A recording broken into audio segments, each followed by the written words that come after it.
Hello and welcome to a short Monkeyzoo video on Michael Taylor's new data layer store. Let's jump straight in. As you probably know, Michael's released his own version of how to upload things easily to the data store, and today we're going to have a quick look through that to see if we can replicate that and give you guys a way to do this on Windows. Okay then, so as you can see here, I've got my Cheer client open. There's a couple of prerequisites that we need to go through first when we're playing with data layer and using Michael Store. So first thing you need to do is go into settings on your Cheer GUI, come across into data layer, and just ensure that both of these are toggled on. This is to allow the service to work correctly. A couple of other prerequisites then. You need to be able to port forward your router, your home router. You'll need to port 8575 open for that. So what I'd recommend doing then is, if you're not comfortable doing that, is to Google your particular broadband provider or router and just Google how to do that. And essentially you want to open the port or port forward to 8575. All this is documented in Michael's website, and we'll put links to this all in the description below this video. So other than that, we need to maybe change something with our config YAML within the Cheer client, depending on if you're using IPv4 or 6. So just to have a look then, if you was to open up your file explorer, go to Windows, go down to users, find your user, this is obviously my one, into Cheer, into mainnet, and into config, and you should have a config YAML here, which I've already got open here, so it doesn't show anything particularly good.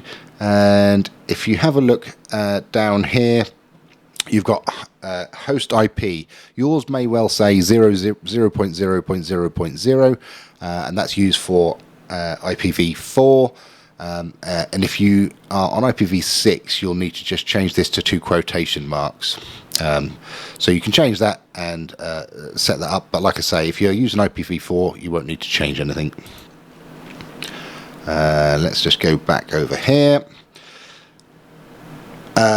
So essentially, to use Michael's tool, let's just open his website here. You can come onto his website here. Obviously, you'll sign in here. I've already signed in, so I can log in here, and you'll be able to see in my data layer storage the mirrors that I've got up currently. So my mirrors will be here, my files, and you've got some more information down here that you can follow yourself. But if you have a look here, you can see now these are active.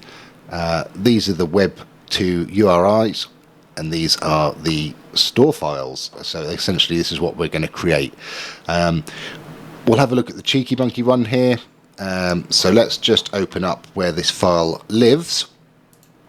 So in pictures, I've got my data layer collection here. And for instance, this is Cheeky Monkey here. So we've got a Sprout config JSON, which we'll create in a second, and we've got the build folder here. So we've got all the Monkeyzoo images for Cheeky Monkey in here, and all of the metadata inside here. And what that's done is we've uploaded this to data layer, and now we can click on this link here, and it'll show us all of the images for Cheeky Monkey that are now on data layer.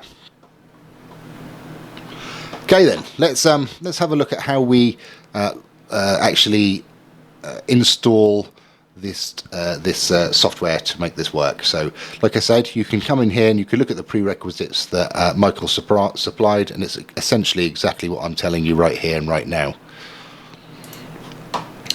Okay, let's pop this down the bottom, pop that down there. Okay, so what you'll need to do then is you can type in your search bar PowerShell, and what you'll do is you'll end up with PowerShell, and it'll open up in your C drive to your user. You can also come across, and again these links will be in the bottom here, to npmsjs.com, and this is Michael's tool here. Again, links in the bottom. And all you need to do here is copy this line here. Okay, open up PowerShell, pop it in here by right clicking, and what this is going to do is install this Sprout program globally across your PC. So press enter and it'll download in a couple of seconds. Doesn't take very long at all. While that's doing that, again, we'll have this link in the below the video here. So okay, that's now run across the computer. So what we're going to do is we're just going to create a new folder for these images here. So let's just right click, and we're going to call this wall test. So these images here are some images I used for the Great Wall of Cheer. If you open it up here, we can see now all these little images were what I used to create the image on the Great Wall of Cheer. So we're going to pop that inside of this folder, and now that's sat inside here. What you would have then is obviously you'd have your images files, and you'd have another folder probably with your metadata, for instance, like this.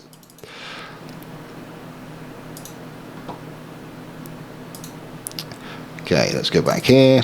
So essentially we'd have two folders. So we're going to create this extra folder anyway, just to show you how I've done it.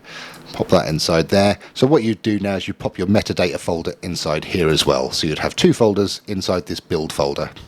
Now what you can do on Windows is you can press Shift and right click. Bear with me. Shift and right click on the open page here, and you can open the PowerShell window right here. So if we open this up now, it'll come up here, and so now we can see that we're actually inside this folder in PowerShell. Okay, now if we come back to here, the first thing we need to do then is putting this line here, Sprout, in it. Let's just close this one down. Open this one back up, Sprout in it, press enter. Okay, a new Sprout JSON file has been created, and if we opened up our folder, we can now see this is the JSON file that's just been created for us. Let's open that up, and we can saw our store ID is null, and we've got a few other pieces of information inside here. Let's just shut that down. So what we need to do now then is, coming back here, we need to take on the next step, which is to create a store. So let's go over to here and create a store. Copy this line, pop that into there and press enter. And now it's creating a store, and it's created our store ID. And if we open up our Cheer client, we can now see we've got a pending transaction, and that is the transaction going through now that's creating our store. So once this is finished pending, we know that that's then been created. Let's go back onto the folder, open up this Sprout config, and we can now see that our store ID has been created for us. Close that again. Let's just go back to the Cheer client, and we're waiting for this transaction to fully go through. Once that transaction has gone through, all we need to do then is actually to deploy this. But what we can do in the meantime is we'll go to Michael's website over here, and what you need to do then is we need to create a new store. So if I click on create here, I'm going to call this wall test.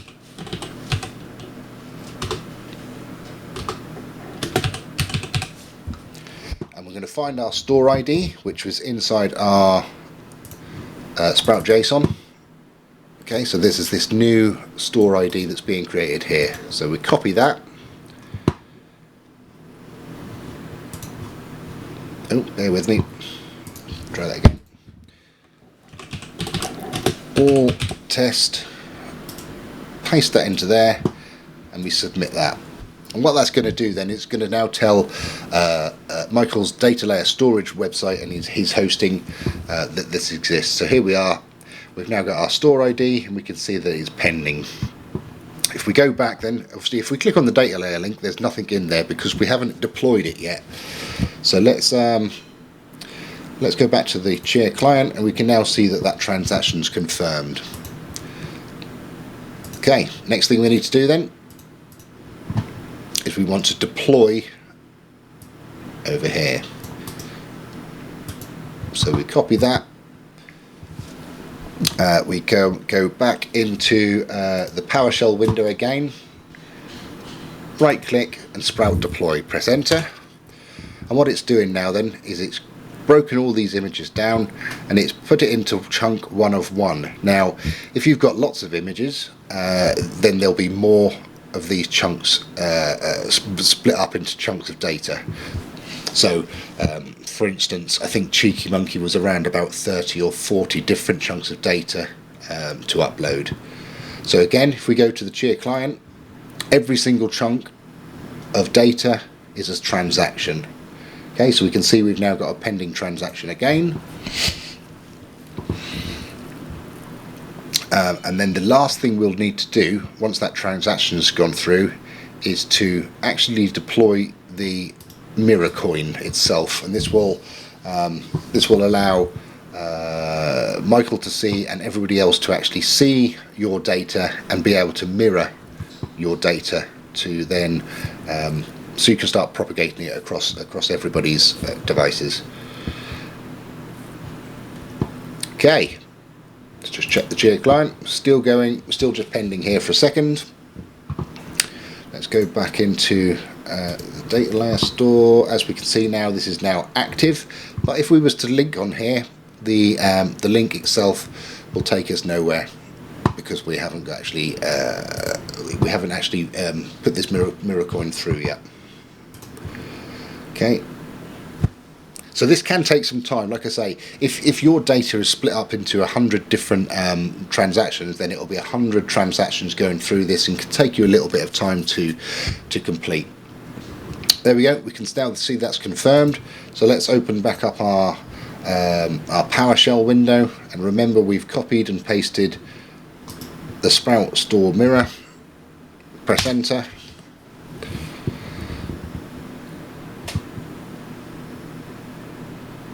And then if we open here, we can see now this is now pending again.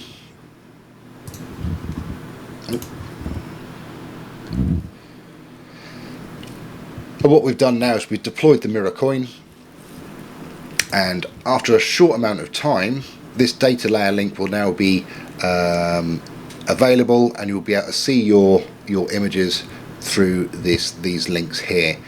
This takes a little bit of time, and I'm sure, like, if you come onto this website yourselves, you could probably manage to do most of this yourself. It's pretty straightforward. So essentially, you follow this video, but you can follow the steps in these two website links that I'm giving you anyway. Just a little bit on IPv4 versus 6. You can actually come on this Medium article here, and you'll be able to see, clicking on this link, whether your IP address is 4 or 6. Pretty straightforward. Just check this again. Transaction's gone through. So therefore now, if we go back onto my storage, it'll take a little bit of time, but here we are. We now see, there we go, there's a little piece of monkey there. We're all up and running. And we'll do another video later about how people can start mirroring your data so that it becomes indestructible. Okay, well, I hope that's given you a little bit of an idea of what to do and how to use Michael's tool. Again, we'll put all the links down below and a link to Michael's Twitter page. Thanks for watching, and we'll catch you on the next one.